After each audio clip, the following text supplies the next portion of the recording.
క్రీస్తునందు ప్రియులు దేవుని పిల్లలైన మీ అందరికీ కూడా క్రీస్తునామములో ఈ సాయంకాల వేళ శుభములు తెలియజేసుకుంటూ ఒక చక్కని పాఠాన్ని బైబిల్ నుంచి మనం నేర్చుకుందాం. అదేంటంటే, సహించి సాధించేది భూమి మీద. దేవుని పిల్లలారా, ఈరోజు మనిషి భూమి మీద సాధన చేస్తున్నాడు. ఎన్నిటి కోసం? ఉద్యోగం సాధించడానికి, పేరు ప్రఖ్యాతులు సాధించడానికి, ఐశ్వర్యవంతుడిగా గుర్తింపు సాధించడానికి. ప్రతి మనిషిలో ఏదో ఒక పట్టుదల, దాని కొరకే అతడు పడే తపన, చేసే సాధన, ఇవన్నీ మనం చూస్తాం. నిజానికి భూమి మీద మనిషి ఎన్ని కష్టాలు పడినా, ఎంత తప్పించినా, ఎంత సాధన చేసినా అతడు అనుభవించేది, అతడు సంతోషించేది కేవలం ఈ జీవిత కాలం మట్టుకే. అనగా అతను బ్రతికి ఉన్న కాలము మాత్రమే. గుర్తుపెట్టుకోండి, ఆయుష్కాలం 20, 30, 40, 50, 60, 70, 80 కావచ్చు. దేని కొరకు పరుగులు పెట్టి సాధన చేయాలన్న ఆశయంతో వారి జీవితాలలో దీనిని మేము సాధించాలి, ఛేదించాలి అని తపనతో బయలుదేరిన అనేక మంది ముగించాల్సిన వాళ్ళ పయనం అదే మరణం. అంటే అన్ని చావుతో ముగిసిపోతాయి. ఎన్నో సాధిద్దాం అనుకుంటాడు, సడన్గా ఒకవేళ మృత్యు అతను కబళిస్తే అతని సాధన అంతా కూడా నిష్ప్రయోజనం. దానివల్ల ఎటువంటి ప్రయోజనం ఉండదు.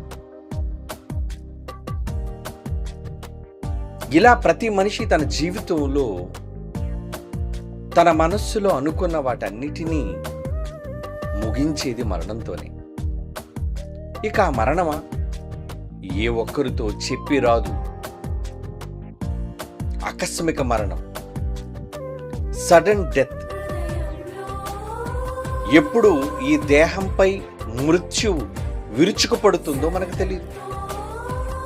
అది ప్రమాదం కావచ్చు, అది రోగం కావచ్చు, ఏమండి, మరే ఇతరతర కారణాల వల్ల అయినా సరే మనిషి ప్రాణం పోవచ్చు. మరి పోయే ఈ ప్రాణాలు ఎప్పుడు పోతాయో తెలియని పరిస్థితుల్లో కూడా మనిషి ఇంకా తాను అనుకున్న దానికోసం తప్పిస్తూనే ఉంటాడండి. ఆడబిడ్డకి పెళ్లి చేయాలని ఒక తండ్రి కష్టపడి కష్టపడి కష్టపడి అమ్మాయి పెళ్లి చూడాలనో, అమ్మాయికి కట్నం ఇచ్చి ఒక మంచి వరుణ్ణి వెతికి పెట్టాలనో ఆశపడిన వాళ్ళు అన్ని సమకూర్చిన తరువాత ఏ శుభకార్యం జరగక ముందే ఈ లోకాన్ని విడిచిపోయిన వాడు మనకెందరో తెలుసు. ఒక మంచి సొంత గృహం ఉండాలని 24 గంటలు తప్పిస్తూ, అద్దె ఇంటిలో కన్నా సొంత ఇంటిలో నేను ఉండాలి అని సంవత్సరాలు తరబడి అద్దె ఇంట్లో కాపురం ఉండి రూపాయి దాచి దాచి తినక, సరిగ్గా నిద్రపోక, సరైన వసతులు లేక, కోరికలను చంపుకొని, ఆశలను చంపుకొని, దాచి పేర్చి కూర్చిన డబ్బుతో ఇల్లు కొందాం అనుకునే సమయానికి హఠాత్తుగా పోయిన వాళ్ళు ఎందరో ఈ లోకంలో ఉన్నారు. ఇలా ఒకటి కాదు, అనేక విషయాల్లో తాము సాధించాలి అనుకున్న వాటి విషయంలో సాధించకముందే వెళ్ళిపోయిన వాళ్ళు చాలామంది కనపడుతుంటారు. లేదు, ఒకవేళ సాధించిన వాళ్ళు ఉన్నారా, ఓకే, వెరీ గుడ్.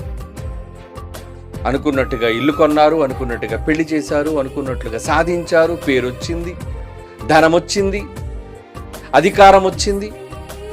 కానీ అదెంతవరకు? నీ చావు వరకే కదా.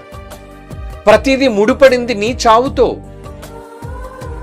అది ఎప్పుడైనా కావచ్చు, ఈ క్షణమైనా, మరో 10 ఏళ్ల తర్వాతైనా, లేదా మరో 50 ఏళ్ల తర్వాతైనా నువ్వు చావాలి. అక్కడితో ముగింపు. ఇక నువ్వు తర్వాత ఏమీ సాధించలేవు. ఒక దశ మీద పడగానే అదే వృద్ధాప్య దశ. ఒకప్పటిలా మనిషి ఉండలేడు, తినలేడు, సహించలేడు, స్వీకరించలేడు, సంతోషించలేడు. కారణం అయిపోతుంది అతని జీవితం. ఈ మాత్రం దానికైనా ఏదో సాధించాలి అన్న పట్టుదల. మనిషి జీవితం ఎక్కడో దగ్గర ఫుల్ స్టాప్, ముగింపు పడుతుంది అని తెలిసి కూడా ప్రతి మనిషి భూమి మీద జీవిత కాలంలో ఏదేదో సాధించాలి అనుకుంటాడు. అలాంటి వాళ్ళందరి కోసం యేసుక్రీస్తు వారు బ్రతికున్నప్పుడు ఒక అద్భుతమైన మాట చెప్పాడు. ఆయన ఏమనో తెలుసా? ఒకడు లోకమంతయు సంపాదించి, ఎంత బాగుంటుందో మాట, ఒకడు లోకమంతయు సంపాదించి, మత్తయి సువార్త 16వ అధ్యాయం 26వ వచనం చూడండి ప్రియులారా. మత్తయి సువార్త 16వ అధ్యాయం 26వ వచనం. ఒక మనుష్యుడు లోకమంతయు సంపాదించుకుని తన ప్రాణమును పోగొట్టుకుంటే అతనికి ఏమి ప్రయోజనం, ఏమి లాభం? ఏమండి, అంతేనా? ఒక మనుష్యుడు తన ప్రాణమునకు ప్రతిగా ఏమి ఇయ్యగలడు? ఏమిచ్చి నీ ప్రాణాన్ని నిలబెట్టుకోగలవు? ఏమిచ్చి? ఏమండి, నా దగ్గర కోట్ల రూపాయలు ఉన్నదండి, నా ప్రాణాన్ని నిలబెట్టండి. యాపిల్ అధినేతకే దక్కలేదు, కోట్లున్నాయి వాడి దగ్గర, కానీ చచ్చిపోయాడు. నా దగ్గర అధికారం ఉందండి, నేను పిలిస్తే ప్రపంచ రాజ్యాలు వణుకుతాయి, నా ప్రాణం నిలబెట్టండి. నిలబెట్టలేరు. నీ ప్రాణాన్ని నిలబెట్టడానికి దానికి ప్రతిగా ఏమివ్వగలడు మనిషి? మరి ఏమీ ఇవ్వలేని దాని కొరకనే నీ సాధనంతనా? ఈరోజు మనిషి పడుతున్న తపన, తాపత్రయం అంతా దేనికోసం? ఒకరి ప్రయాసం అంతయు దేనికోసం అని చెప్పాడండి భక్తుడు, ప్రసంగి. ఒకరి ప్రయాసం అంతయు అతని కూటి కోసమే కదా. అదే కోటి విద్యలు కూటికనే సామెత. వేల సంవత్సరాల క్రితం సొలొమోను మహారాజు గారు చెప్పారు ఆ మాట అనుభవంతో. ఒకరి ప్రయాసం అంతయు తన నోటి కోసం, గుప్పెడు కూటి కోసం. ఏమి సాధించగలవు? ఏమి సాధించాలని నీ తపన, నీ తాపత్రయం? చివరికి మిగిలేది శూన్యం, గాలి కొరకే కదా అంటాడు. ఎంత బాగుంటుందండి ఆ మాట. ఆయన ఎక్కువగా ఈ పదాన్ని ప్రయోగిస్తుంటాడు. ఒక మనిషి గాలి కొరకు ప్రయాసపడినట్లే కదా అంటాడు. అంటే గాలిని పట్టుకుంటావా? గాలిని సంపాదించుకుంటావా? గాలిని దాచుకుంటావా? గాలిని దోచుకుంటావా? ఒక మనిషి తన గాలి కొరకే ప్రయాసం అంటాడు. ప్రసంగి గ్రంథం 2వ అధ్యాయం చాలాసార్లు ఉంటుంది ఆ మాట. చూడండి, 2వ అధ్యాయం 11, 17 ఏదైనా పర్వాలేదు. అప్పుడు నేను చేసిన పనులన్నీ, వాటి కొరకు నేను పడిన ప్రయాసమంతయు నేను దానించి వివేచింపగా అవన్నీ వ్యర్థమైనవిగా, ఒకడు గాలికి ప్రయాసపడినట్లుగా నాకు కనబడింది. సూర్యుని క్రింద లాభకరమైనది ఏదియు లేనట్టు నాకు కనబడను అంటున్నాడు. చూడండి, ఏది లాభం? ఏది లాభం? ఎక్కడ నీకు దొరుకుతుంది లాభం? దొరుకుతుంది కదండి. నా వ్యాపారంలో లాభం, నా వివాహంలో లాభం, నా ఉద్యోగంలో లాభం. ఓకే, లాభం అనుకుంటున్నావా? ఈ లాభం ఎంతకాలం? 60తో క్లోజ్, 70తో ముగించిపోతుంది, 80తో వదిలి వెళ్ళిపోవాల్సి వస్తుంది. ఇక లాభంతో పనే ఉంది చెప్పండి? ఎంత లాభాన్ని సంపాదించి ప్రయోజనం ఏముంది చెప్పండి? టాటా చెప్పాడు ఆయన. ఎవరు? అధినేత, టాటా అధినేత రతన్ టాటా చెప్పేశాడు గుడ్ బై. ఎవరికి? లోకానికి గుడ్ బై, వ్యాపారాలకు గుడ్ బై, అతని కింద ఉన్న కార్మికులకు గుడ్ బై, దేహానికి గుడ్ బై, జీవానికి గుడ్ బై. అన్నిటినీ విడిచి వెళ్ళిపోవాలి కదా. ఇంతకీ ఏమి సాధించావు నువ్వు? ఏమి సాధించావు? సాధించేది ఏమండి శూన్యం. ఎప్పుడు చెప్పాడండి మహానుభావుడు, గాలి కొరకై ఒకడు ప్రయాసపడినట్టే. దొరికింది గాలి, దొరికింది గాలి, ఏది చెయ్యి విప్పు చూడు, ఎక్కడుంది గాలి, లేదు అంటే మాయ. ప్రతి మనిషి ఈరోజు మాయ వెంట పరుగులు తీస్తున్నాడు. మాయ. ఎండమావి అని ఉంటుందండి. వచ్చే ఎండాకాలంలో తీక్షణమైన వేడి వచ్చినప్పుడు, ఎండ మండినప్పుడు రోడ్ల మీద, మైదానాల్లో దూరంగా ఒక మిథ్య అంటే ఒక మాయ కనబడుతుంది. ఏంటి ఆ మాయ? నీళ్లు. అక్కడ నీళ్లు తళతళ మెరుస్తున్నట్లుగా, నీళ్లు అక్కడ సరస్సు ఉన్నట్లుగా మనకు కనబడుతుంది. మనం తెలివైన వాళ్ళం కాబట్టి రోడ్డు మీద నీళ్లు ఎందుకు ఉంటాయిలే అనుకుంటాం. కానీ అమాయకమైన దుప్పులు, అమాయకమైన జీవరాశి, చతుష్పాద జంతువులు ఆ నీళ్లు కోసం పరుగెడుతుంటుందటండి. అదిగో అక్కడ నీళ్లున్నాయి, అక్కడ నీళ్లున్నాయి. నడిచి నడిచి నడిచి నడిచి అక్కడికి వెళ్ళేసరికి ఇంకా దూరం కనబడుతుంటాయి నీళ్లు. అక్కడికి వెళ్ళేసరికి అసలు నీళ్లే లేవు. దాని ప్రయాసమంతా కూడా వృధా. ఒక దుప్పి ఆశపడుతుంది. ఎండమావిని చూచి అక్కడ నీళ్లున్నాయి, అక్కడికి వెళితే పరిగెట్టుకుని నా దాహాన్ని తీర్చుకోవచ్చు అనుకునే ఆ బుద్ధి లేని జీవి అనుకుంటుందే, అది బుద్ధి లేని జీవి అనుకుని మనం దాన్ని అయ్యో పాపం అంటున్నాం. కానీ దానితో పాటు మనం కూడా బుద్ధి లేని జీవులమే కదా.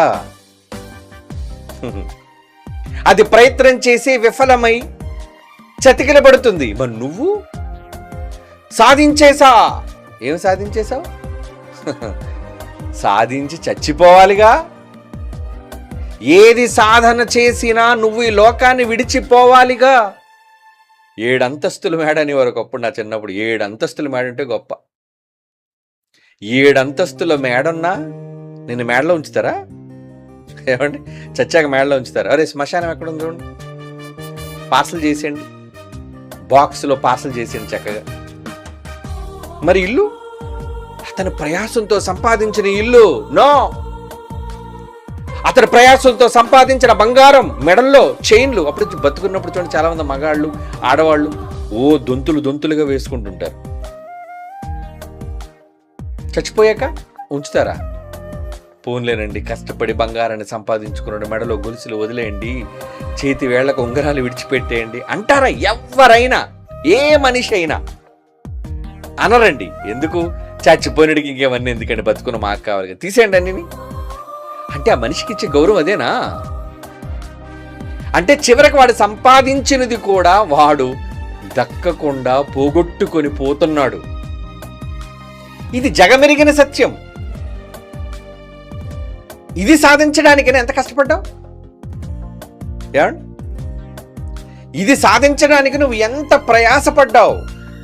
నీ బ్రతుకంతా దేవుడు లేదు, భక్తి లేదు, ఎప్పుడు ధనం కోసం వాంఛ, సంపాదన కోసం వ్యామోహం, పరిగెట్టి పరిగెట్టి పరిగెత్తి పరిగెత్తి వాటినన్నింటినీ కూడా కూడబెట్టి చివరికి ఏమైపోయావు? పోనీ నువ్వు కూడబెట్టిన దాంతో అంతస్తులు కట్టి చివరికి పెట్టి సమాధి పెట్టి వెళ్ళిపోవాలి. అన్నిటిని నువ్వు విడిచిపెట్టి వెళ్ళిపోవాలి. ఏమండి, ఎంతకాలం నువ్వు సహించింది, సాధించింది భూమి మీద ఇదేనా? ఏమి సాధిస్తున్నాడు మనిషి చెప్పండి? చాలా మంది పేరు సాధించి వెళ్ళిపోయారండి. ఏంటి పేరు సాధించడం? ఏంటి పేరు సాధించడం? గొప్ప పేరండి, చిరస్మరణీయుడు. గొప్ప పేరు ప్రఖ్యాతులు సాధించాడండి. ఆ పేరు ప్రఖ్యాతులు సాధించడం వల్ల నీకేమైనా ప్రయోజనం ఉందా చచ్చిపోయినోడికి? ఏమిటి, భూమి మీద హిట్లర్ కూడా చాలా పెద్ద పేరు సంపాదించాడు, అవునా? వాడు దుష్టుడు. సద్దాం హుస్సేన్ వాడొక నరరూప రాక్షసుడు. ఈ మధ్యన చచ్చిపోయాడు ఖమేని, వాడు తీవ్రవాదులు అంటాడే. మరి వీళ్ళందరూ కూడా చచ్చిపోయారు. పేరున్నోళ్ళు, ప్రపంచమంతా తెలిసినోళ్ళు, పేరు ప్రఖ్యాతులు సాధించినంత మాత్రాన ఆ ప్రఖ్యాతి వాడికి ఏమైనా మిగులుస్తుందా? ఆత్మకి పీసులు అయిపోయారండి, పీసు స్మాష్ అయిపోయినట్టు అయిపోయారు. మొన్నైతే బాంబు సరిగ్గా వాడి ఇంటి మీద పడింది. వేయడానికి వాళ్ళు క్రూరులే, చావడానికి వీడు క్రూరుడే. ఇద్దరికిద్దరు క్రూరులే. వాడు వేసాడు కాబట్టి వాడు ఏదో మంచివాడు అన్నాం. నిర్దాక్షిణ్యంగా ఒక మనిషి ప్రాణాన్ని తీయడానికి, ఏదో సాధించడానికి అమెరికా వాడు చేసే దుష్టక్రియది. చంపేయడం వాడికి ఒక గొప్ప ఆట. చంపేస్తానన్న టెక్నాలజీతో చంపేసి ఏం సాధించావు? యుద్ధం. ఎవ్వరికి మనశ్శాంతి లేదు. గల్ఫ్ దేశాలన్నీ కూడా బిక్కుబిక్కుమని బతుకుతున్నాయి, ఎక్కడ నెత్తి మీద ఏం బాబొచ్చి పడతాదో అని. పోనీ ఇతర దేశాలు ఏమైనా ప్రపంచ దేశాలు బాగున్నాయంటే మొత్తం రవాణా వ్యవస్థ దెబ్బతినేసింది. ప్రపంచం అంతటికీ కూడా దుబాయ్ అనేది ఒక హబ్ లాంటిది, వ్యాపార కేంద్రం. అంటే విదేశాల నుంచి వెస్టర్న్ వస్తువులన్నీ కూడా సముద్ర మార్గం గుండా కావచ్చు, ఎయిర్ మార్గం గుండా కావచ్చు, కార్గోలుగా వచ్చి అక్కడ వాళ్ళు డంప్ చేసుకొని అక్కడి నుంచి ప్రపంచ దేశాలకి దాన్ని ఈస్టర్న్ కంట్రీస్ అన్నిటికీ కూడా పంపించటం వ్యాపారం. ఇక ఈస్టర్న్ దేశాలన్నీ కూడా తమ యొక్క ప్రోడక్ట్స్, తమ యొక్క ఏవైతే వాళ్ళు తయారు చేశారో వాటన్నింటినీ మార్కెట్, వాటన్నింటినీ తీసుకొచ్చి దుబాయ్లో డంప్ చేయటం. అక్కడి నుంచి విదేశాలు వెళ్ళిపోవడం, Europe countries, eastern country, western countries వెళ్ళిపోవడం. కరెక్ట్గా జలసంధిని అడ్డేశారు. ఎందుకు ఈ మధ్యన గ్యాస్ కోసం భయపడుతున్నారు? మనకు రావాల్సిన గ్యాస్, మనకు రావాల్సిన పెట్రోల్, మనకు రావాల్సిన సరుకులు చాలా దారుణంగా పరిస్థితి. యుద్ధం జరిగితే పేద దేశాలు కూడా అల్లాడిపోతాయి. గొప్ప దేశాలే తల్లడిల్లిపోతున్నప్పుడు ఏమంటే పేద దేశాలు ఏమవుతాయి చెప్పండి? మనలాంటి పేద దేశమే కదా ఇండియా. ఎవరితో మైత్రి? ఈ మధ్యన అమెరికాతో మైత్రి చేసుకున్నట్లుగా కనబడ్డారు పాపం, వ్యాపార మైత్రి. ఎవరు? మోడీ గారు. మోడీ ఏమండి ట్రంప్ మాట కాదని ఏం చేయడానికి లేదు, అగ్రిమెంట్. అలాంటిది అమెరికానే ఈరోజు వాళ్ళ వ్యవస్థను దెబ్బతీయడానికి గల్ఫ్ దేశాలలో జరుగుతున్న భయంకరమైన తీవ్రవాద సంస్థల దాడి, చివరికి పిల్లలు చదువుకునే బడుల మీద కూడా బాంబులు దాడి చేస్తున్నారండి. ఏమండి, వాళ్ళకి వీళ్ళకి శత్రుత్వం ఉంటే వాడెక్కడ ఉంటాడో ఆ వైట్ హౌస్ మీద వాడు బాంబు వేయాలి, వీడెక్కడ ఉంటాడో వాడింటి మీద వీడు బాంబు వేయాలి. కానీ అమాయకమైన బడులు, ఆసుపత్రులు, జనావాసాలున్న ఇళ్ల మీద ఏంటండి వీళ్ళు దాడులు? ప్రజలు ఏం చేశారు చెప్పండి? నీకు శత్రువు కమేనీ గాడు, నీకు శత్రువు ట్రంప్ గాడు, అవునా? మీ ఇద్దరు చూసుకోండి. ఇరాన్లో ఉన్న అమాయక ప్రజలు ఏం చేశారు? అమెరికాలో ఉన్న అమాయకులైన ప్రజలు ఏం చేశారు? ఇజ్రాయెల్ దేశంలో అమాయకులైన ప్రజలు ఏం చేశారు చెప్పండి? వాళ్ళకి ఏ సంబంధం లేదు. మీరు శత్రుత్వాలు పెంచుకొని ఏదో సాధించాలి. ఏంటి? మేము ప్రపంచం మీద పెత్తనం సాధించాలి అన్న రాజ్యకాంక్ష అమెరికాది. ఏమండి, అమెరికాను కూడా తొడకొట్టి సవాలు చేశామన్న మీసం తిప్పాలన్న ఏమండి రాజ్యకాంక్ష ఇరానీయులది. వీళ్ళు మాత్రం తక్కువ తిన్నారు అనుకున్నారేంటి? పోనీ ఎప్పటికైనా ఎందుకండి మనం దౌత్యపరంగా ఈ గొడవలొద్దు, శాంతియుతంగా పరిష్కరించేసుకుందాం, బాంబులు ఆపేద్దాం, విరమించేద్దాం అంటారా? ఇరానోడు మైండ్ ఎలాంటిదో తెలిసిండి, అడవిగాడిదలు అంటాడు. ముందే బైబిల్లో చెప్పాడు ఆడి కోసం. ఒకప్పుడు ఇరాక్ పక్కనున్న ఇరాక్తో 8 సంవత్సరాలు యుద్ధం చేశాడండి. 8 years. ఏంటండి 8 రోజులు కాదండి, 8 నెలలే మనకు కష్టం అండి. 8 సంవత్సరాలు యుద్ధం చేశారండి. ప్రపంచ చరిత్రలో 8 ఏళ్ళు యుద్ధాలు చేసుకున్న దేశాలు ఏమైనా ఉన్నాయంటే ఇరాన్, ఇరాక్. 8 సంవత్సరాల సుదీర్ఘమైన యుద్ధం. దేనికోసం ఇదంతా? పేరు కోసం, పలుకుబడి కోసం, గొప్పల కోసం ఏదో సాధించేస్తున్నాం. ఏమి సాధించారా మూర్ఖులారా? ఏమీ సాధించలేదు. నిజంగా ఏది సాధించాలి అనుకుని అమెరికా వెనక్కి తిరిగి చూసుకున్నా, ఇరాక్ వెనక్కి తిరిగి చూసుకున్నా టోటల్గా శూన్యం. పదండి యుద్ధానికి, దాడి చెయ్యండి అని అమాయకులైన అమెరికన్లు చచ్చిపోతున్నారు కదండి. వాళ్ళు కూడా కుటుంబాలు ఉన్నాయి, పిల్లలు ఉన్నారు, బాధ్యతలు ఉన్నాయి. వాళ్ళకి లేవా? ఎంతమంది ఎయిర్ ఫోర్స్, ఎంతమంది నేవీ కమాండర్స్, ఎంతమంది ఏమండి వాళ్ళ తాలూకా బలగం, సైన్యం కుక్కచా చచ్చిపోతున్నారండి ఇరాక్లో. మరి ఇరానీలు వీళ్ళేం చేస్తున్నారు? వీళ్ళని చంపుకుంటున్నారు, వాళ్ళ మీద దాడులు చేస్తున్నారు, వాళ్ళని చంపుతున్నారు, వాళ్ళు వచ్చి వీళ్ళని చంపుతున్నారు. వీళ్ళకి కుటుంబాలు ఉన్నాయి, వీళ్ళకి తల్లిదండ్రులు ఉన్నారు, వీళ్ళకి బాధ్యతలు ఉన్నాయి, వీళ్ళకి ఎన్నో ఇబ్బందులు అవసరతలు ఉన్నాయి. కానీ వీటన్నిటిని పక్కన పెట్టి అమెరికా ఉసుగొలుపుతుంది, కమాన్ యుద్ధానికి పదండి, ఇరాన్ ఉసుగొలుపుతుంది, పదండి యుద్ధానికి. అమాయకులైన ప్రజలు బలిపశువులుగా మారిపోతున్నారండి. ఏమి సాధించడానికి? చచ్చాక పెట్టొస్తుంది ఇంటికి, ఏమండి? దానికి సైనిక కవాతు, దాని మీద ఒక జాతీయ జెండా, వాళ్ళ దేశానికి సంబంధించి. అమెరికాలో ఎవరైనా చచ్చిపోయాడు అనుకోండి, ఈ మధ్య యుద్ధ విమానం ఏదో పడిపోయింది కదా, చచ్చిపోయారు, చాలా మంది చచ్చిపోయారు. అమెరికన్స్ కూడా యుద్ధంలో చచ్చిపోతున్నారు. ఏం చేస్తారు? ఆ బాడీ దొరికినా దొరక్కపోయినా మొత్తానికి ఏదో ఆ ముక్కలు, కాళ్ళు ముక్కలు, చేతు ముక్కలు, వేళ్ళు ముక్కలు ఏం దొరికితే అవన్నీ తీసుకొచ్చి జాగ్రత్తగా పెట్టెలో పెట్టి, ఆ పెట్టె మీద మాత్రం చక్కగా అమెరికన్ ఫ్లాగ్, పెట్టె మాత్రం అందంగా కనబడుతుంది. లోన మనిషి చీలిపోయాడురా, తూట్లుగా పేలిపోయాడురా మనిషి. కమెనీ అంతే కదండి, ఇంటి మీద బాంబు పడిందంటే ఏంటి మనిషి మళ్ళా శవంగా కనబడదు అనుకుంటారు ఏంటి? విచ్ఛిన్నం అయిపోతాడు మనిషి, అంతే, ముక్కలుగా పేలిపోతాడు అంతే. మీరు నమ్మరండి, రాజీవ్ గాంధీ గారు తాను బాంబుతో పేల్చింది కదా, ఆ ప్రదేశానికి వెళ్ళి చూస్తే అండి, ఆ రోజున పేపర్లో నేను ఆ ఫోటో చూశానండి, తొడ, రాజీవ్ గాంధీ గారు తొడ కనబడుతుందండి అంతే. ఎందుకంటే ఆయన పొమ్మెలో వంగున్నాడు, నమస్కరిస్తున్న అమ్మాయిని లేపడానికి తాను అది వంగుంది, కాళ్ళ మీద పడింది, బెల్ట్ బాంబు పెట్టుకుంది. ఈయనేమో బెల్ట్ బాంబు కదండి, నడుం దగ్గరికి ఈయన వంగుతున్నాడు, పిల్లని చిన్నపిల్ల కదా, భుజం మీద లేపుతామని, వద్దులే తల్లి లేగా అనడానికి. ఆయన లేపడానికి వంగాడు, ఇది పేల్చడానికి వంగింది, సరిగ్గా బాంబు పేలింది. అంటే అక్కడి నుంచి విస్ఫోటనం వచ్చేటప్పుడు టోటల్గా ఈ కడుపు, ఛాతీ, ముఖం మొత్తం పేలిపోయండి. అందుకే గురి అవ్వడంలో తక్కువ గురైంది ఏంటంటే కాళ్ళే. ఆ తొడ మాత్రం కనబడిందండి, కాలు ఛిద్రమైపోయి. ఎంత దారుణం! చంపాలనుకొని అది సాధించింది ఏముంది చెప్పండి? కాంగ్రెస్ పార్టీని అధికారంలో తీసుకుని రావాలని పాపం రాజీవ్ గాంధీ గారు ఏం సాధించారు చెప్పండి? ఇలా ప్రతి ఒక్కరు సాధన కోసం ఆలోచిస్తూ అందులో విపరీతంగా ఎలక్షన్స్ వస్తానే అనగానే తిరుగుతారు కదండి, దేశం అంతా కూడా సుడిగాలి పర్యటన. కాంగ్రెస్ పార్టీని అధికారంలోకి తీసుకుని రావాలి, ఏ పార్టీ అయినా కావచ్చు. కానీ దానిలో జరిగిన దుష్పరిణామాలకు రీత్యా ఎలా ఉన్నది? ఏమి సాధించారు? మనుషుల ప్రాణాలు కోల్పోతున్నారు, సాధించకుండా పోతున్నారు, కుటుంబానికి తల్లి లేకుండా, తండ్రి లేకుండా, దిక్కు లేని వాళ్ళుగా చేసి అర్ధాంతరంగా వాళ్ళని అన్యాయంగా విడిచిపెట్టేస్తున్నారండి. కాదా? మళ్ళా పెద్ద మెడల్ ఇస్తుంది అమెరికాకి, ఇగో నీ భర్త ఇరాన్ యుద్ధంలో చనిపోయాడు కనుక గ్రేట్ సోల్జర్. ఏం చేసుకుంటారా బెళ్ళ చూసి?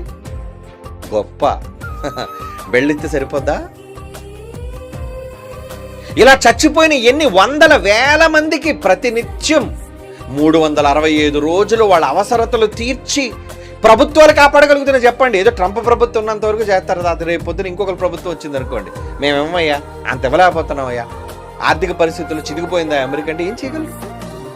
అదే వాళ్ళ తండ్రి బ్రతుకుంటే, అదే వాళ్ళ కుటుంబానికి పెద్ద బ్రతుకుంటే, మనిషి ఉన్నాడన్న ధైర్యం ఉండి కనీసం గంజన్నమైనా పెడతాడన్న ధైర్యం, ఏమిటి తిండి లేకపోయినా పర్లేదు మనిషి ఉన్నాడు కళ్ళ ముందు చాలు కదండి అని సంతృప్తి పడేవాళ్ళు కూడా లేకపోలేరు. కానీ అలాంటివి కూడా మిగల్చకుండా వీళ్ళు పోతున్నారంటే ఏమి సాధించడానికి? పెద్దలుగా వాళ్ళు ఏమి సాధించలేకపోతున్నారు, దేశ నాయకులుగా వాళ్ళు ఏమి సాధించలేకపోతున్నారు, ఏమండి వ్యక్తులుగా మీరేమి సాధించగలుగుతున్నారు చెప్పండి? ఇదేనా సాధన అంటే? భూమి మీద డబ్బు కూర్చేసుకోవడమేనా సాధన అంటే? భూమి మీద అధికారం సంపాదించేయడమా సాధించడం అంటే? భూమి మీద మెడల్స్, నేమ్ని, పేరుని, ఫేమ్ ఇవన్నీ సాధించడమేనా? వచ్చేసిందా? పేరున్నదంతే, నువ్వు లేవుగా, పేరు మిగిలింది. ఏం చేస్తారు ఆ పేరుని? ఆ పేరుని ప్రజలు గుర్తుపెట్టుకుంటారండి, సొంతోళ్ళే మర్చిపోతారు. నేను ఇక ప్రజలు దేశం ఏం గుర్తుపెట్టుకుంటా చెప్పండి? నా చిన్నప్పుడు మహాత్ముడు, ఏమండి స్వతంత్రం కోసం పోరాటం చేసిన వాళ్ళలో అహింసావాదాన్ని చేసి ఎంతో గొప్పగా పోరాడాడు బ్రిటిష్ వాళ్ళతో అని చిన్నప్పుడు నాకు పాఠాలు నేర్పించారు. ఇప్పుడు పెద్ద అయిన తర్వాత ఇప్పుడు ఏం కనబడుతుందో తెలుసా? గాంధీ అతను ఒక చెడ్డవాడు, అవునా కదా? ఈరోజు సోషల్ మీడియాలో చూస్తున్నారు. అతడు స్త్రీలోలుడు, అతడి వ్యసనాలన్నీ ఉన్నాయి, అతడు పాకిస్తాన్ చీల్చింది అతనే, హిందువులకు శత్రువు. మరి ఆ రోజన్నీ నోళ్ళని ఏమయ్యి? మహాత్మా అని బిరుదిచ్చినప్పుడు ఎందుకు ఆ రోజు వాళ్ళు వ్యతిరేకించలేదు? ఆ రోజు నోట్ల మీద ఆయన బొమ్మను ముద్రించినప్పుడు ఎందుకు వాడు రోడ్ల మీదకి వచ్చి ఏమండి ప్రతిఘటించలేదు? ఎందుకు అంటే ఆ రోజు మంచివాడైన గాంధీ ఈరోజు చెడ్డవాడైపోయాడు అనమాట. ఏమండి ఒకనాడు చరిత్రలో చెడ్డవాళ్ళుగా ఉన్నవాళ్ళు మంచివాళ్ళు అయిపోతున్నారు, మంచివాళ్ళుగా కనబడిన వాళ్ళు చెడ్డవాళ్ళు అయిపోతున్నారు. అంటే ఏముంది నీ పేరు వెనక? అంటే గాంధీ గారు ఎంత సాధించినా ఇప్పుడు ఆయన పేరు చూసి చీ అంటున్నారు అందరూ. ఏంటి ఆడవాళ్ళు ప్రతి సోషల్ మీడియాలో నిన్నగాక మొన్న బొడ్డు కోసిన వాళ్ళు కూడా గాంధీ మహాత్ముడి కోసం ఏమండి వాళ్ళొక పోస్టు లేదా వాళ్ళొక వీడియో చేయటం. మీకు గాంధీ కోసం తెలుసా? నువ్వు బుట్టు చూసావా గాంధీ కోసం ఏమైనా? ఏమండి వాళ్ళ కోసం మనకి ఏం తెలుసు? సరే మంచోళ్ళు చెడ్డోళ్ళు పక్కన పెట్టేయండి. అంటే ఇంత పేరు ప్రఖ్యాతులు సాధించిన గాంధీ కూడా బ్రిటిష్కి వెళ్ళాడు, బారట్లా చదివాడు, ట్రైన్లోంచి తన్నించి తోయించుకున్నాడు, ఇక్కడికి వచ్చి బ్రిటిష్ వాళ్ళ మీద యుద్ధం ప్రకటించాడు, అహింసావాదాన్ని చేశాడు. ఇవన్నీ మర్చిపోయారు. మీ పేరేమైంది ఈరోజు? చివరికి గాంధీ విగ్రహాలు కనబడితే ధ్వంసం చేసేస్తున్నారు. అంటే రే గాంధీ తాత విగ్రహం ఉంటే పగలగొట్టారా? కనీసం దాని మీద ధూళి పట్టింది, రెట్టలు వేస్తేనే పెట్టలు వచ్చని చెప్పి శుభ్రం చేసే నాదులు కూడా లేడండి. మహాత్మా గాంధీ జయంతి వస్తే తప్ప. అక్టోబర్ 2 వస్తే మహాత్ముడు అన్నాడు ఒకడు ఉన్నాడు, ఆ రోజు మనం ఆయన గుర్తుపెట్టుకోవాలి అని అప్పుడు సంవత్సరానికి ఒక్కసారి విగ్రహాలకి స్నానం. అది అన్ని విగ్రహాలకు కాదని ఎక్కడో మెయిన్ సెంటర్లో ఉన్న విగ్రహాలకి. మిగతా విగ్రహాలన్నీ ఏమవుతుంటాయి? అలోమని ఎడుతుంటే అంతే అలా ఎండలో. అదేనా పేరు? సాధించేసావా? ప్రజల కోసం ప్రాణాలు పెట్టి ప్రజల కోసం త్యాగాలు చేసి ప్రజల కోసం ఏదో చెయ్యాలని చేసిన వాళ్ళు ఏమైపోయారు చెప్పండి? తెలంగాణ సాధన కోసం చాలా మంది ప్రాణం పెట్టారండి. అవునా? అవును. తెలంగాణను ప్రత్యేక రాష్ట్రంగా చెయ్యాలి అని ఎప్పటి నుంచో కొన్ని దశాబ్దాలుగా పోరాటం జరుగుతూనే ఉంది. చివరికి దానికోసం యువత ప్రాణాలు నిప్పంటించుకున్నారండి. నిప్పంటించుకున్నారు. తెలుసు కదా మీకు, మన పాటలో కూడా ఉంటుంది, చనిపోతే బ్రతుకుందా అని. ఒక పాటలో నిప్పు పోసుకొని నడి రోడ్డు మీద వేల మంది ప్రజలు ఉంటుండగా ఆత్మహత్య చేసుకున్నాడు. తెలంగాణ అవతరణ రావాలి, తెలంగాణ రాష్ట్రం ప్రత్యేకంగా రావాలి, తెలంగాణ ప్రజలుగా మమ్మల్ని గుర్తించండి అని. వాళ్ళ కుటుంబం ఎలా ఉంది ఇప్పుడు చూడండి. ఇంత సాధించి నీ ప్రాణం తీసుకున్న ఓ తెలంగాణ వాది, నీ తర్వాత దొంగలు వస్తారయ్యా. ఏమంటే తెలంగాణ రాష్ట్రంలో తర్వాత స్కాములు చూడండి. ఏ ప్రభుత్వం కానివ్వండి, తెలంగాణ ప్రభుత్వం కావచ్చు, కాంగ్రెస్ ప్రభుత్వం కావచ్చు, భారతీయ జనతా పార్టీ ప్రభుత్వం కావచ్చు, ఏ ప్రభుత్వం తెలంగాణలో అధికారం వచ్చినా ఎవరికి ఏం చేయగలుగుతున్నారు చెప్పండి? ప్రాణం పోయిన అమరవీరులు అంటున్నారు, స్తూపాలు కట్టి వదిలేయడమనా? అమరవీరులు అని స్తూపాలు కట్టిస్తారు, అది పేర్లు రాస్తారు, అయిపోయిందా? ఎవడు చూస్తాడు దాన్ని? వాళ్ళ కుటుంబాలకు ప్రయోజనం ఏంటి? సాధించేదేంటి? అంటే భూమి మీద ఉన్న వాటి కోసం, నిష్ప్రయోజనమైన వాటి కోసం మీ జీవితాలను బలి చెయ్యకండి. అది దేవుడు చెప్తున్నాడు. నిష్ప్రయోజనమైన వాటి కోసం మీ ప్రాణాలను పోగొట్టుకోకండి పిల్లలారా. మీకంటూ ఒక లోకం ఉంది. మీకంటూ ఒక లోకం ఉంది. ఆ లోకానికి మీరు వెళ్ళాలి. అది మీ సొంత లోకం. అది మీరు చేరాల్సిన లోకం. మరి చేరడానికి మీరు ఇక్కడ సాధించాల్సినవి ఏమి లేవనుకుంటున్నారా? ఏంటి, ఒక ఎమ్మెల్యే టికెట్ సాధించడానికి అంత సులువు కాదండి. ఒక కార్పొరేటర్ సీట్ రావాలంటే అంత సులువు కాదండి. కోట్లు ఉండాలి చేతిలో. ఆఫ్టర్ ఆల్ అన్నిటికంటే దిగువన ఒక చిన్న కార్పొరేటర్ పోస్ట్, ఒక వార్డు కౌన్సిలర్గా, వార్డు కార్పొరేటర్గా నువ్వు మారాలి అంటే నీ వెనక కోట్లు ఉంటేనే కానీ చేతిలో, అది కూడా గెలవో తెలియదు, ముందు పంచడమే. అలా పెట్టుబడిగా పెట్టి పోయిన డిపాజిట్లు రాకుండా గల్లంత అయిపోయిన చాలా మంది ఉన్నారు. ఏదోనండి కార్పొరేటర్ పోస్ట్ వస్తుంది అనుకో, నేను కోట్ల రూపాయలు ఖర్చు పెట్టే డబ్బులు తిరిగి నేను గెలవలేకపోయానండి. అంతా పోయింది. ఇలాంటి వాటి కోసం, వ్యర్థమైన వాటి కోసమా మీ పెట్టుబడులు? తిరిగి రాని వాటి కోసమా మీ ప్రయాసం? ఏమి సాధించేశావు?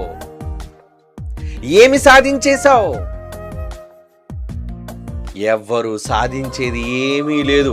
అన్నిటినీ భూమి మీద ఎంత నువ్వు సాధించినా, ఎంత సంపాదించినా, ఎంత పేరు ప్రఖ్యాతులు నీకు కలిగినా నీవు భూమిని విడిచి వెళ్లాల్సిందే. ఇది నిజం.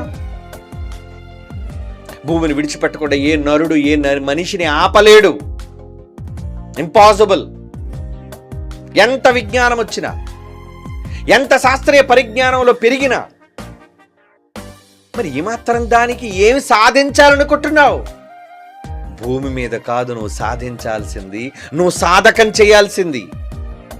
దేనికోసం? బైబిల్లో ఒక మాట ఉందండి. హెబ్రీయులకు రాసిన పత్రిక 13వ అధ్యాయం 12వ వచనం చదువుదామండి. హెబ్రీయులకు రాసిన పత్రిక 13వ అధ్యాయం 12 నుంచి చదువుతున్నాడు. కావున యేసు కూడా తన స్వరక్తము చేత ప్రజలను పరిశుద్ధపరచుటకై గవిని వెలుపడి శ్రమ పొందెను. కాబట్టి మనం ఆయన నిందను భరించుచు శిబిరము వెలుపల ఆయన యొద్దకు వెళ్ళుదము. ఆయన వెళ్ళిపోయాడు. ఆయన గవిని వెలుపడి చచ్చిపోయాడండి. ఏమి సాధించాడో తెలుసా? తన ప్రాణం పోగొట్టుకొని సాధించింది ఏంటో తెలుసా? నిత్య జీవం, నిత్యమైన జీవితాన్ని సాధించాడు ఆయన. పరలోకంలో నివాసాన్ని సాధించాడు ఆయన. తండ్రి కుడిపార్శ్వాన స్థానాన్ని సంపాదించాడు ఆయన. ఎందుకంటే అది శాశ్వతం. ఈ లోకంలో నీ జీవితం తాత్కాలికం, టెంపరరీ. ఏమండి, ఉద్యోగం మీది ఎక్కడ చేస్తున్నారండి? పలానా కంపెనీలో చేస్తున్నాడు. పర్మనెంట్ అంటే కాదండి, టెంపరరీ బేస్. టెంపరరీయా అంటే ఎప్పుడైనా పీకి వచ్చింది. ప్రైవేట్ ఉద్యోగాలు అంటే ఎందుకు మనుషులకు భయం? గవర్నమెంట్ ఉద్యోగం అంటే ఆ గవర్నమెంట్ ఉద్యోగం అయితే చచ్చిపోయిన తర్వాత కూడా మనకి పెన్షన్ ఇస్తారండి, పర్లేదు, స్ట్రాంగ్. అదే ప్రైవేట్ ఉద్యోగం, ఈ రోజు నీకు 60,000 70,000 వస్తుంది ప్రైవేట్ అయినా, కానీ రేపు సడన్గా 6 నెలలు తీసి వచ్చి నేను 3 నెలలు కూడా పీకి వచ్చి నేను అప్పుడు వీధిని పడతావు నువ్వు. ప్రతి నెల నీకు 50,000 60,000 రాదు. అది ప్రైవేట్ పరిస్థితి, ప్రైవేట్ ఉద్యోగాల పరిస్థితి. అందుకే పిల్లని ఇచ్చేటప్పుడు కూడా తల్లిదండ్రులు, ఆడపిల్ల తల్లిదండ్రులు, ఏమంటే గవర్నమెంట్ జాబ్ ఉందా? మా అమ్మాయిని వీధిని పడకుండా ఉంటుందని. అంటే గవర్నమెంట్ జాబ్ చేస్తే 3 పూట తిండి పెడతాడని. ఈ మధ్యలో పెట్రోల్ పోసి తగలబెట్టేస్తాడో, కోసేస్తాడో, చంపేస్తాడో అనవసరం. గవర్నమెంట్ ఉద్యోగం ఉంటే చాలు. ఏమండి, వాళ్ళతో ఒక పిచ్చి తంతు వదిలేయండి. ఇలాంటి తప్పుడు ఆలోచనలతో లోకంలో సాధించడానికి శాశ్వతమైన దానికోసం వెతుకుతుంటారు ఈ అమాయకులు. అసలు నీ పోస్ట్ కాదు కదా, నీ బతుకే ఇక్కడ టెంపరరీ బేసిస్. ప్రతి మనిషి భూమి మీద వచ్చింది తాత్కాలికంగా బ్రతకడానికి వచ్చాడు. అందుకే బైబిల్ ఏం చెప్పింది? ప్రతి మనిషి బ్రతుకు కోసం. ఆ మాట చదువు మళ్ళీ ఇక్కడికి వద్దామండి. హెబ్రీ పత్రికలోనే ఇంకొక మాట అంటాడు. హెబ్రీ పత్రికలోనే మనము భూమి మీద పరదేశులము అంటాడు. చూడండి, హెబ్రీ పత్రిక 11వ అధ్యాయం 13వ వచనం చూడండి. హెబ్రీలకు రాస్తున్న పత్రిక 11వ అధ్యాయం 13. తాము భూమి మీద పరదేశులమును యాత్రికులమునై ఉన్నామని ఒప్పుకొని విశ్వాసము గలవారై మృతి పొందిరి. మన ముందున్న మన పితరులు, సాధించినోళ్ళు, అనుభవ జ్ఞానం కలిగినోళ్ళు, వాళ్ళు ఏం చేశారటండి? భూమి మీద ఎలా ఉన్నారటండి? భూమి మీద ఎలా ఉన్నారట? పరదేశులు. రే, ఈ భూమి మంది కాదురా, ఈ ఇల్లు మంది కాదురా, దీని మీద ఆశలు పెట్టుకోవద్దు. ఎంత గొప్ప వజ్రాల మేడ కట్టించినా నువ్వు చచ్చిపోతే మేడలాగా ఉంటుంది, నువ్వు పోతావుగా. పోని మేడ ఉంటుందో 100 సంవత్సరాలు, కానీ నువ్వు ఉండవుగా 100 ఏళ్ళు. 100 ఏళ్ళు మనిషి ఉండగలడా? ఉండడుగా. మరి మాత్రం దానికి ఎందుకు నువ్వు తపన పడిపోతున్నావు, తాపత్రయపడిపోతున్నావు? ఏదో ఏదో ఏదో ఏదో ఏదో. ఇప్పటికీ కోట్లు సంపాదిస్తున్న వాళ్ళు కూడా ఇంకా దాని మీద తనివి తీరలేదండి. ఇక కోట్లు సంపాదించాం కదరా, చాలు ఆపేద్దాం అనుకోడండి. మనిషి ఆశ దురాశగా మారిపోయింది. ఇంకా కావాలి, ఇంకా సంపాదించాలి, ఇంకా సాధించేయాలి, ఇంకా కూడబెట్టేయాలి. పిచ్చి. వెళ్ళిపోవాలరా నువ్వు. అర్థాంతరంగా ఈ లోకాన్ని విడిచిపెట్టి వెళ్ళిపోతున్నావు. Temporary basis. నీ ఉద్యోగం ఇక్కడ పర్మనెంట్ ఉద్యోగం కాదు. ఎప్పుడు ఊడిపోద్దో నీకే తెలీదు. ఊడిపోయే ఉద్యోగంలో ఉన్నావు నువ్వు. కనుక ఎక్కడ శాశ్వతమైనది? నిత్యమైన నివాసము అంటాడు. చూడండి, ఎక్కడ ఉందని అనుకోవాలట? ఎలయనగా మనకు నిత్యమైన నివాసము పరలోకమందున్నదని ఎరిగి. కొరింథీయులకు రాసిన 2వ పత్రికలు అంటాడు. చూడండి, 5వ అధ్యాయం 1వ వచనం.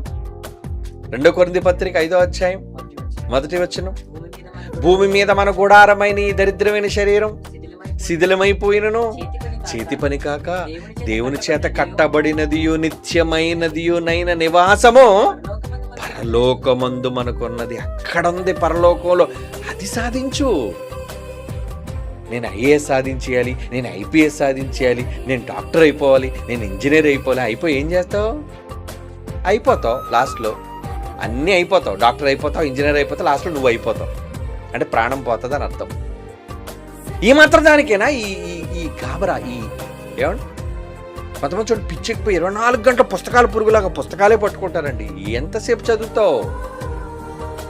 చదువు చదువు చదువు చదువు. దేనికి? ఉద్యోగం ఉద్యోగం ఉద్యోగం. తర్వాత ఏంటి? డబ్బు డబ్బు డబ్బు. తర్వాత ఏంటి? పదవి పదవి, అధికారం, సంపాదన, సుఖం సుఖం. ఎంతకాలం సుఖం? భూమి మీద ఉన్న మనిషికి ఏ సుఖము శాశ్వతం కాదు. తిండి తిన్నావా? ఆకలేస్తుందా? ఎంత తినేస్తావు? ఏమండి, నేను తీసుకెళ్ళి 5 స్టార్ హోటల్ వదిలేరా, నీకు నచ్చింది తినేరంటే 10 నిమిషాలు నీ ఆకలి తీరిపోద్ది. ఇంకా కంగారు వ్యక్తి 5 నిమిషాల్లో అయిపోతాడు. అంటే ఏంటి? నా కడుపు నిండిపోయిందండి. ఇగో ఉన్నాయే బోల్డ్ బుఫెట్ సిస్టంలో ఉన్నాయి. ఎందుకంటే 5 స్టార్ హోటల్స్లో అంతా అంతే కదా, నీకు నచ్చింది వడ్డించుకోండి. ఎవడొచ్చి వడ్డించరు అక్కడ. అన్నీ గరంగా పెట్టేసి ఉంచుతారు. నువ్వు వెళ్ళి నీకు కావాల్సిన వెరైటీలు ఒక 50 వెరైటీలు ఉంటాయి అక్కడ. నువ్వు తీసుకుని వేసుకో. ఎంత వేసేసుకుంటావు? నీ కడుపు సంచి ఉన్నదే ఎంత? అది నిండిపోయిన తర్వాత ఇండికేషన్ ఇచ్చేది బుర్రకి, ఇంక వద్దు, ఇంక నేను పట్టను, ఇంక నువ్వు వెయ్యొద్దు లోపలికి అంటది. అంతేనా? అంతే. మరి ఏం తినేస్తావు? భూమి మీద మనిషికున్న సుఖం చిన్నది. పెళ్లి చేసుకున్నంత వరకు ఎలాగైతే పెళ్ళి పెళ్ళి పెళ్ళి పెళ్ళి ఎలా, ఎప్పుడు పెళ్లి చేసుకోవాలి, ఎప్పుడు పెళ్లి చేసుకోవాలి, చిలక గోరికలు తిరగాలి తిరగాలి తిరగాలి తిరగాలి. పెళ్ళి అయిపోయిన 10 ఏళ్ళ తర్వాత ఎవరినైనా అడగండి అనుభవంతో, ఎలా ఉంది మీ పెళ్లి జీవితం? ఏం చెప్పమంటారులేండి. ఏమండి, ఈ మధ్యన చూసారు కొత్తగా ఎవరిని చంపేశారండి హైదరాబాద్, తెలంగాణలో అనుకుంటాను. తెలంగాణలో ఒక అమ్మాయిని లవ్ మ్యారేజ్, ఏదో పాపం రీల్స్ చేసుకుని బ్రతుకుతుంది అమ్మాయి. ఏమండి, ఇది ఒక ఫ్యాషన్ అయిపోయింది కదా. ఏంటి, ఇంట్లో ఏ గొడవ అయినా దానికి ఒక వీడియో పెట్టి ప్రజలందరినీ కామెంట్ చేయండి ఫ్రెండ్స్. ఏం చేస్తారు కామెంట్ చేసి? నీ మొహం, నీ ఒంటిలో ఉన్న నీ ఇంట్లో ఉన్న సమస్యలన్నీ వాళ్ళతో చెప్పుకుంటే వాళ్ళు ఆరుతారో తిరుగుతారో. అందులో తిట్టేవాళ్ళు 50 మంది, పొగిడేవాళ్ళు 10 మంది. తిట్టినందుకు కుంగిపోతారు, 10 మంది పొగిడినందుకు పొంగిపోతారు. అది శాశ్వతం కాదు.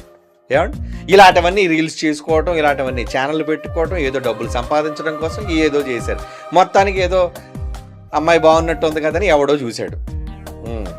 ఏమండి, అంతేనండి, వెంటపడ్డాడు. నువ్వే నా ప్రియ, నువ్వే నా సఖి, నువ్వే నా జీవితం, నువ్వు నన్ను ఒప్పుకోవా? ఒప్పుకోను. ఎదుగో మందు తాగేస్తాడు. పురుగుల మందు తాగేశాడండి. పురుగుల మందు తాగేశాడు. హాస్పిటల్లో జాయిన్ చేశారు. మొత్తానికి బతికించారు, విషం గక్కించేసి. పాప మీ అమాయకమైన గొర్రె చూసింది, అయ్యో నా కోసం ప్రాణం పెట్టేశాడే. ఏసు అనుకుంటున్నావేటండి ప్రాణం పెట్టినాడు? నీ ప్రాణం తీసేస్తాడు తర్వాత. కషాయోడాడు. మన పెద్దలు సామెత చెప్తారు, గుడ్డట ఎవరు నమ్ముతుందట? కషాయుడు నమ్ముతుందట. అలా మీలో కూడా చాలా మంది నమ్మేస్తున్నారా? వద్దు యువతులారా, నమ్మకండి ఎవరిని. ఎర్రగా బుర్రగా కనబడ్డాడని ఆడదాన్ని, అందంగా కనబడ్డాడని, మీసకట్టు బాగుందని మగాడిని, ఏమండి హెయిర్ స్టైల్ బాగుందని ఆడదాన్ని, రంగుల బట్టలు ఉన్నాయని మగాడిని, అసలు ఎవరిని, అసలు మనిషి అన్నవాడిని నమ్మకండి. దేవుణ్ణి నమ్మండి. మీరు నమ్మి మొదట అడుగు వేశారో అంతే, నీ జీవితం ఏం చేస్తుంది? ఏం చేస్తాడని ముందు అమ్మతో చెప్పింది, అమ్మ నేను లవ్ చేస్తానమ్మా, ముందు నేను ఇష్టపడలేదు కానీ వాడు ప్రాణం పెట్టేశాడు నా కోసం. చచ్చిపోలేదు కదే, చచ్చిపోయినా బాగున్న పేడ విరగడైపోయిన ఆ రోజు ఆడు. మొత్తానికి డాక్టర్లు కాపాడేశారు, వైద్య దేవుళ్ళు కాపాడేశారు. ఎందుకు? ఇంకో దేవతను చంపేయడానికి. ఏమండి, బతికించిన తర్వాత పాపం ఈవిడికి అప్పుడే ప్రేమ వికసించింది పువ్వులాగా. అప్పటి వరకు నేను తూ అనుకున్నవాడిని కూడా లవ్ చేయడం ప్రారంభించింది. లవ్ చేసిన తర్వాత, అమ్మా పెళ్లి చేస్తా, చెయ్యినే నేను, అయితే మీ ఇద్దరం పారిపోయి పెళ్లి చేసుకుంటాం. ఇంట్లో ఎదిరించేసింది, అన్నదమ్ములు ఎదిరించేసింది. మొత్తానికి వెళ్ళిపోయి మొత్తానికి ఒప్పించి పెళ్లి చేసుకొని కొన్ని నెలలు గడిచిందో లేదా, నెలలండి, నిండు చోళాలిగా మారింది ఆ బిడ్డ. ఆడబిడ్డ నిండు చోళాలుగా, కడుపులో అప్పుడే వాడు ప్రతిరూపం పెరుగుతుంది. ఏం జరిగిందో తెలియదు. రాత్రే ఏమండి చంపేశాడు. ఒక అమ్మాయి కోసం నీ ప్రాణం పెట్టాలనుకున్న నువ్వు ఎలా చంపేయాలనుకున్నావురా? అందులో ఆ పసిగందు ఎదుగుతుంది, నీ ప్రతిరూపం ఎదుగుతుంది. అసలు చెయ్యి ఎలా వచ్చింది చంపడానికి దాన్ని? నేను ఈవిని చంపేస్తే ఈమెతో పాటు నా బిడ్డ కూడా చచ్చిపోద్దే లోపల. అంటే నీకు బిడ్డ అనే మమకారం లేదు, భార్య అనే బంధం లేదు, నా కోసం అందరినీ వదిలొచ్చిందనే కృతజ్ఞత లేదు. తేడా వస్తే ఎవరినైనా సరే కోసేయ్, చంపేయ్. లోకం అంతా ఇలాగే ఉందండి, లోకం అంతా ఇలాగే ఉంది. ప్రియుడిని చంపేసిన ప్రేయసి, ఏమండి ఇక్కడ ప్రేయసిని చంపేసిన ప్రియుడు, ఏమండి అలాగే ఆడవాళ్ళందరూ మంచిగా అనుకున్నారేంటి? అది మెల్లిమెల్లిగా విషం ఇచ్చి చంపేసింది అండి, ఏమండి అంతకుముందు కొన్ని నెలల క్రితం. ఇలా ఎందరూ చెప్పండి. ఈ మాత్రం దానికేనా నువ్వు కకృతి పడిపోతున్నావు? ఈ మాత్రం దానికేనా ప్రేమలు, జీవితాలు గొప్పవి అనుకుంటున్నావు? నువ్వు సాధించేది ఏమీ లేదు అందులో. ఏమండి నేను కష్టపడి ప్రపంచ సుందరిని సాధించానండి అనుకుంటావా? చాలా మంది అలాంటి పిచ్చోళ్ళు ఉన్నారండి. ప్రపంచ సుందరిని నా భార్యగా చేసుకున్నాను. ఎందుకు? ఈగలు తోలుకోవడానికి. అవునా? ఏ ఈగలు? ఇంట్లో ఈగలు కాదు, సుందరి వెంట తిరిగే ఈగల్ని ఎప్పుడు వీడింక కాపలా. దేనికి కాపలా? ఏరి కోరి అందగత్తెను స్వప్న సుందరిని చేసుకున్నావే, ఆ స్వప్న సుందరి చుట్టూ ఎన్ని కళ్ళు చూస్తున్నాయి, ఫోన్లు ఎవరికి చేస్తుంది, మెసేజ్లు ఎవరికి పెడుతుంది, అనుమానాలు, గొడవలు, అల్లర్లు, కొట్లాట్లు ఒకటి కాదండి చాలా జరుగుతున్నాయి. ఇంకా మీకు తెలియదు.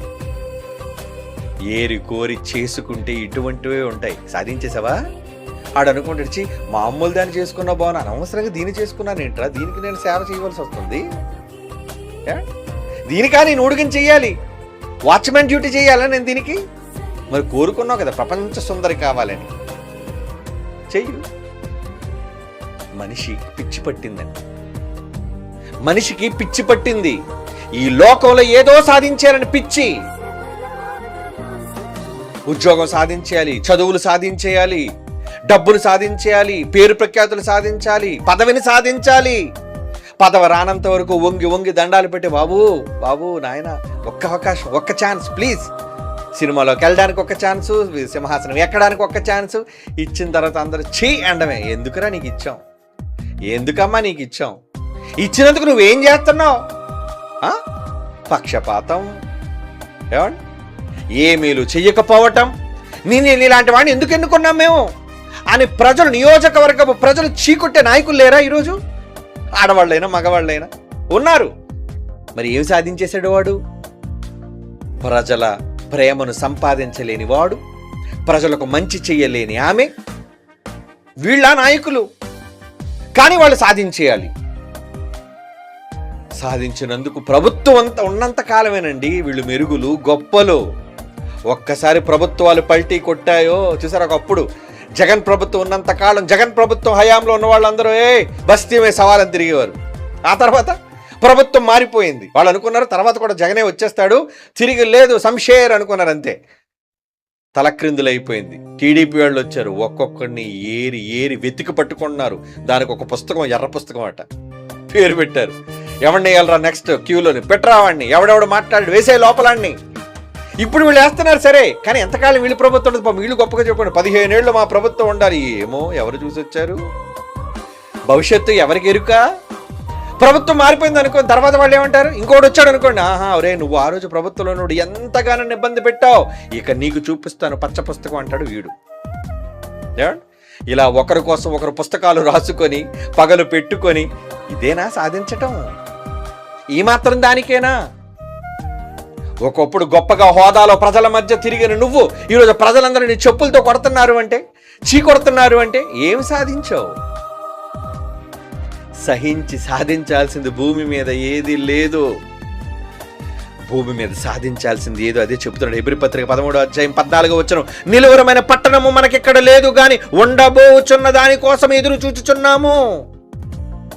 దానికోసం చూడాలి కదా, అదే కదా శాశ్వతమైనది.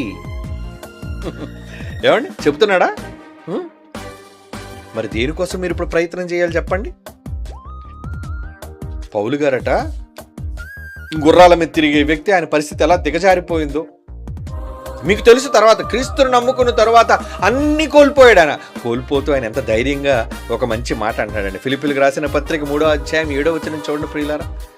ఫిలిప్పీ పత్రిక 3వ అధ్యాయం 7వ వచనం నుంచి, అయినను నాకు ఏవేవి లాభకరములై ఉండనో వాటిని క్రీస్తు నిమిత్తము నష్టముగా ఎంచుకుంటే. వద్దు నాకేమీ అక్కర్లేదు, నాకు పదవి అక్కర్లేదు, నాకు డబ్బు అక్కర్లేదు, నాకేమీ అక్కర్లేదు అన్నాడు ఆయన. నిశ్చయముగా నా ప్రభు అయిన యేసుక్రీస్తుని గూర్చిన అతి శ్రేష్టమైన జ్ఞానము నిమిత్తము సమస్తమును నష్టముగా ఎంచుకొనుచున్నాను. 10వ వచనం, ఏ విధము చేత నేను మృతుల్లో నుండి నాకు పునరుద్ధానము కలుగవలెనని, చచ్చాక నేను బ్రతకాలి, పునరుద్ధానం కావాలి. నా శరీరం మట్లుగా వెళ్ళిపోద్ది, కానీ నాకు పునరుద్ధానం కలుగవలెనని ఆయన మరణ విషయములో సమానుభవము గలవాడనై ఆయన పునరుద్ధాన బలము వలన ఎరుగు నిమిత్తము ఆయన శ్రమల్లో పాలివాడొకటి ఎట్టిదో ఎరుగు నిమిత్తము నష్టపరుచుకుని వాటిని పెంటతో సమానముగా ఎంచుకొనుచున్నాను అంటున్నాడు. చూడండి, నాకు ఇవేవి అక్కర్లేదండి, నాకు పరలోకం కావాలి, నిత్యమైన నివాసం కావాలి, దేవుడున్న లోకాన్ని నేను సాధించాలి అంటున్నాడు. అది సాధన అంటే. మీ గోల్ దేని మీద ఉంది చెప్పండి. మీ అందరికీ ఏవో చెప్పకుండానే ఏవో గోల్స్ ఉంటాయి కదా. చిన్నవాడికి చిన్న గోలు, పెద్దవాడికి పెద్ద గోలు. డబ్బు ఉన్నోడు గోలు ఒకలా ఉంటుంది, డబ్బు లేనోడు గోలు ఒకలా ఉంటుంది. ఆడవాళ్ళ గోల్స్ ఒకలా ఉంటాయి, మగవాడి గోల్స్ ఒకలా ఉంటాయి. ఎప్పటికైనా ఒక పెద్ద వడ్డానం పెట్టుకోవాలి ఏమనుకున్న కొంతమంది ఆడాలి అనుకుంటారు. ఎప్పటికైనా ఒంటి నిండా ఒక 20 పేటల నగలు వేసుకుంటే బాగుంది అనుకోవచ్చు. ఎప్పుడైనా ఖరీదైన బెంచ్ కారులో తిరగాలని మగోడు అనుకోవచ్చు. ఎప్పటికైనా నేను వజ్రాల మేడలో ఉండాలని భార్యాభర్తలు అనుకోవచ్చు. ఇలా రకరకాల వాళ్ళ యొక్క స్థాయిని బట్టి, వాళ్ళ యొక్క ఆలోచన బట్టి, వాళ్ళ యొక్క కోరికలను బట్టి అనుకుంటూ ఉంటారు. ఎప్పటికైనా అందగాన్ని సాధించాలని అమ్మాయిలు, ఎప్పటికైనా అందగత్తెని సాధించాలని అబ్బాయిలు, ఇలా పలు రకాలైన పిచ్చి పిచ్చి కోరికలతో చాలామంది ఉంటూ ఉంటారు. కానీ అవి కావు మీరు సాధించాల్సినవి. మీరు సాధించాల్సింది ఏంటో బైబిల్ చెప్పింది. ఎన్ని సాధించినా అవన్నీ శూన్యం, జీరో, ఏం మీకు మిగలదు. కనుక ఏమి సాధించాలి? పేతురు గారు రాసిన మొదటి పత్రిక 5వ అధ్యాయం 4వ వచనం అండి. పేతురు గారు రాసిన మొదటి పత్రిక 5వ అధ్యాయం 4వ వచనం, యాలి అనగా ప్రధాన కాపరి ప్రత్యక్షమైనప్పుడు మీరు వాడబారని మహిమ కిరీటము పొందుదురు. వాడబారని మహిమ కిరీటం, చెరిగిపోనిది. ఇప్పుడు అక్కడ కిరీటాలు ఉన్నాయి, ఎందుకు పెట్టారు? తర్వాత 5 సంవత్సరాల తర్వాత ప్రభుత్వం పోయిన తర్వాత తీసేస్తారు. ఇంకా నీ కుర్చీ లేదు, అధికారం లేదు. రాజు అయితే కిరీటం, తర్వాత రాజు పోతే కిరీటం తీసేస్తారు నీకు. కానీ అక్కడ ఏమన్నాడు? వాడబారని కిరీటము. నీకు ఇచ్చేది శాశ్వతంగా ఉంటుంది, నీకెప్పుడు ఇంక దాని నుంచి పోవు. నీకు మీకు అర్థం అవడానికి ఒక అద్దాల మేడ ఇచ్చాడు అనుకోండి దేవుడు, అన్ని వసతులతో. ఆ మేడ ఎప్పుడు నీకు ఉంటుంది, నువ్వు పోవు అందులో, నువ్వు చావు, నీకు చావు లేదు. 24 గంటలు నువ్వు హ్యాపీగా దాంట్లో ఉండడమే, అది జీవితం, అది సాధించటం. ఇక్కడ నువ్వు ఎంత మేడ కట్టినా అన్ని దాచుకొని మేడ కట్టి చివరికి చచ్చి మూలిగిన నక్కలా నువ్వు కాటికి పోయావు అనుకో, ఉపయోగం ఏముంది? ఏం లేదు. కళ్ళ ముందు అన్ని అందంగా కనబడుతున్నా చాలా మంది కష్టపడి అన్నీ సంపాదించుకొని డబ్బులు కూడబెట్టుకుని అన్ని అనుభవించే టైం వచ్చేసరికి డాక్టర్ అంటే ఉప్పు తినకూడదు, పంచదార తినకూడదు, కారం తినకూడదు, మొత్తం అని. మరి ఏం తినమంటారండి? ఈ మధ్యన కొత్తగా గడ్డి అని వచ్చిందండి, గ్రీన్ గ్రాస్. ఆ గడ్డి తాలూకా పచ్చదనం మీరు తినాలంటే గడ్డి తినమంటావు నన్ను? అవును, నాచు, సముద్రపు నాచు కూడా తింటారండి ఈ మధ్య చైనీస్. పచ్చగా నాచు తినమంటావా? మరి అదే నువ్వు బతకాలంటే అదే తినాలి. డైటింగ్ చేసేవాళ్ళు ఎవరైనా అడగని చెప్తారు, కడుపు నుండి ఇది తినలేరండి పాపం వాళ్ళు. కళ్ళ ముందు ఎర్రగా వేడిగా కారంగా ఏం కనబడుతున్నా మనం చంపేసుకుంటారు. ఎందుకు? ఫిట్ బాడీ సాధించాలి. అందుకే చూడండి, సినిమాలో కొన్న హీరోయిన్లు అందరూ ఫిట్ బాడీగా కనబడుతుంటారు. సినిమా అయిపోయిన నటీనటులు చూడండి ఎలా ఉంటారు, గాలి కుట్టుంటారు, బంతుల్లో అందరూ కూడా పొంగిపోయి ఉంటారు. బొగ్గలు పొంగిపోయి, పొట్ట పొంగిపోయి. మరి 6 ప్యాక్ అంతా ఏమైంది? పోయిందండి. మెయింటైన్ చేసి చేయలేకపోతున్నానండి, ఎందుకంటే అన్నీ చూస్తుంటే తినాలనిపిస్తుంది. ఏదో అప్పుడు సినిమాలు రావు కాబట్టి డబ్బు సంపాదించడం కోసం చెప్పి ఈ ఫిట్ ప్యాక్ నేను మెయింటైన్ చేశాను. తర్వాత నేనేం చేయలేనండి మరి ఇంకా. అందుకే చూడండి, తెర మీద ఉన్నప్పుడు సినిమాలు రానప్పుడు వాళ్ళ పరిస్థితి ఎలా మారిపోద్దంటే, వాళ్ళు టోటల్గా వాళ్ళ ముఖాలు, వాళ్ళ తాలూకా శరీర ఆకృతులు మొత్తం మారిపోతాయి. ఈ మాత్రం దానికైనా అన్నీ వదులుకున్నావు? ఈ మాత్రం దానికైనా అంతా చేసుకున్నావు?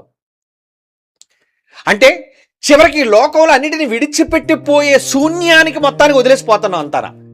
కానీ నువ్వు వెళ్ళబోయే లోకం కోసం ఆలోచించటం లేదే. మనిషి ఎంత బుద్ధిహీనుడండి, మనిషి ఎంత పిచ్చివాడండి. నువ్వు వెళ్ళిపోతున్నావు ఈ లోకం నుంచి అంటే ఎక్కడికో వెళ్ళిపోతున్నావు. ఎక్కడో కనుక్కో, అడ్రస్ ఎక్కడికో. వెళ్ళడానికి ఎక్కడికి వెళ్ళాలో, ఎలా వెళ్ళాలో అనేది ముందే బ్రతుకున్నప్పుడు తెలుసుకున్నాడా? లేదు. వాడబారిని కిరీటం నీకు ఇస్తాడు అంటే సహించాలి కదండి, సాధించాలి కదండి.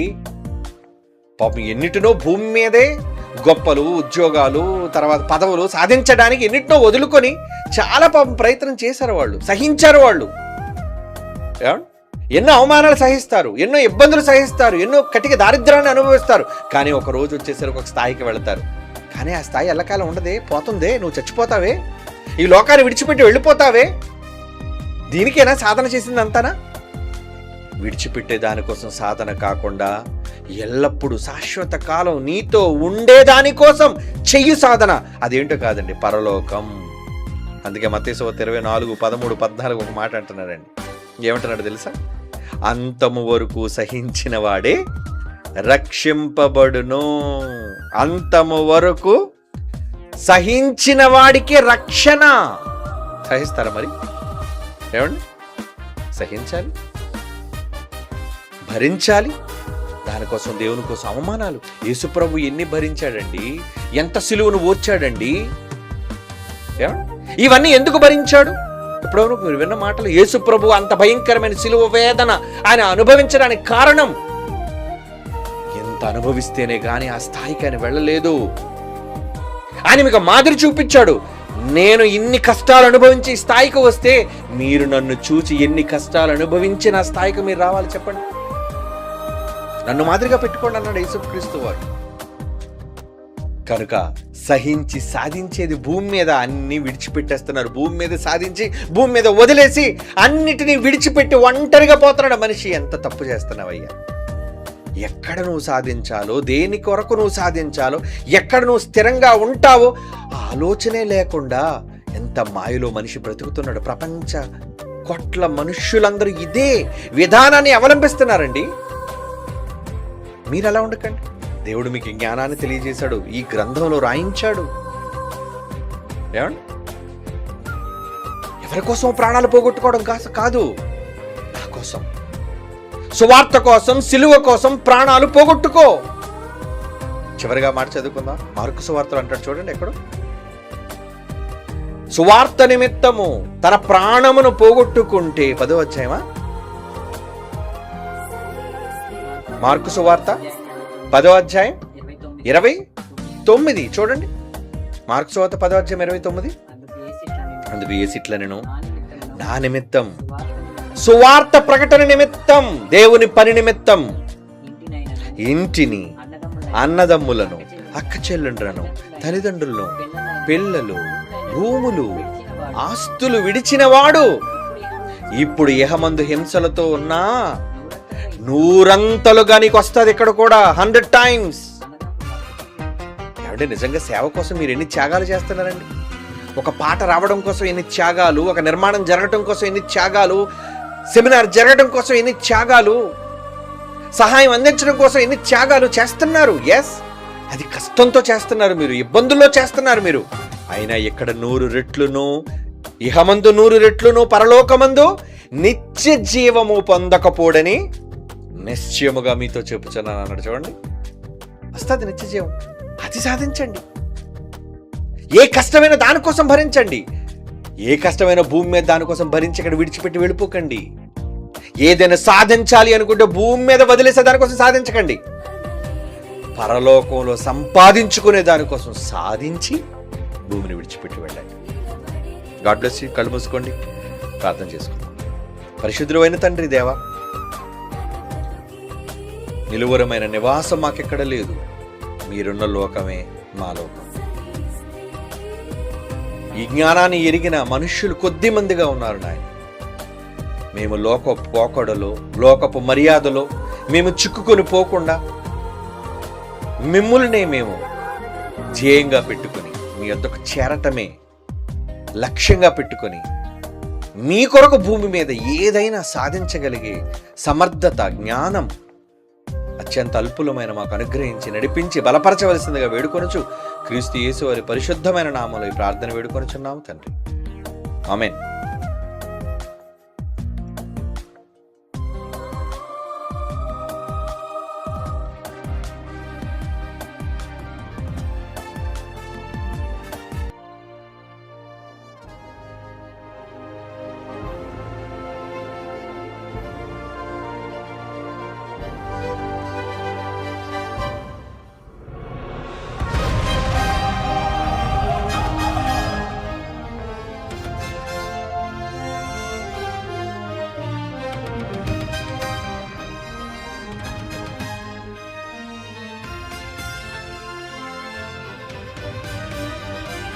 కొట్టు నా యేసుకే రుధిరం కార్చి క్షమనందించిన రక్షకుడు జయ కొట్టు నా క్రీస్తుకే మరణం గెలిచి స్వర్గం చేరిన ద్వితీయుడు జయ కొట్టు నా యేసన్నకే భూమి నుండి స్వర్గానికి చేర్చే మార్గమితడు జై కొట్టు నా హోసన్నకే మరణించాక నిన్ను సమాధి నుండి లేపుతాడు భూలోకపు పాపము నిశిని చీల్చాడు సాహసంగా తన రుధిరమే నిలిచెను పాపము కడిగే ఆయుధంగా శతపదములు కలిసిన పొగడలేని ఘన చరిత తనదే కాలాలకు స్థిరపడు సరిపడు అగణిత కీర్తి తనదే తానే తనకు సాటి ఈ లోకాన తన నామం చెరిగిపోదు మా హృదిలోన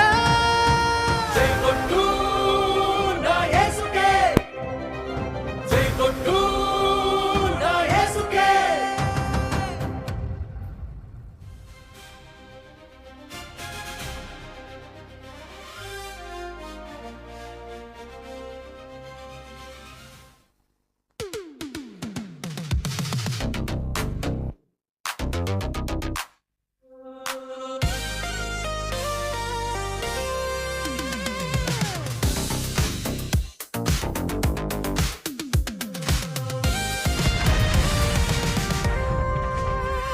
Hail Jesus, my Savior, the Savior who shed his blood for forgiveness.